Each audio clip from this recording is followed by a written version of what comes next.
You know what Saddam Hussein did in 2002?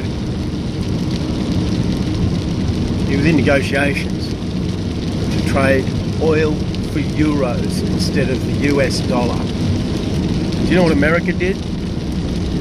They said he had weapons of mass destruction and they invaded his country. Every third shell, high caliber shell, just about, that they sprayed across that country at the time had plutonium-238 waste product in it, because they're nice and heavy and they go through tanks. But they also go through your lungs and create deformed babies. So every bit of dust that blew up in the country also got in the lungs of US servicemen, let alone the children who were playing with empty shells in the streets. They'd already desolated the agriculture, water sources. Women were nutritionless. They couldn't feed their babies. And then the US blew up the only baby producing milk, powdered milk factory in the Middle East for thousands of miles under the pretense that they made bombs. So not only could the women not feed their babies from their own lack of nutrition, they couldn't buy powdered milk for their babies anymore either. And not only that, they had deformed babies because of the amount of plutonium-238 in the country. Tons and tons of it sprayed across the country. American servicemen were coming home and having deformed children with their own wives at home. Is this not a war crime? You know, Donald Rumsfeld gave gas to Saddam Hussein and told him to bomb the Kuwaitis with it, and then pointed the finger at him. No wonder he wanted to leave America and sell his oil for euros.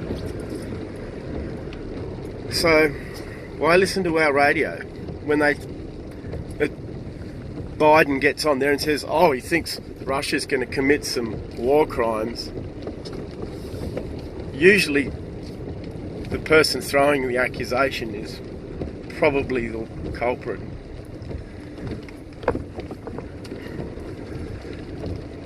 Our politicians are not the highest people in the land.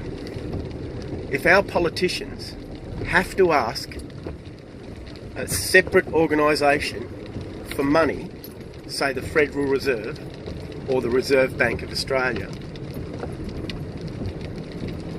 and acquire that money by putting out an appropriations bill and then covering that bill with government bonds, then the highest power in our country is not the politicians, it's the bank or the issuer of the currency.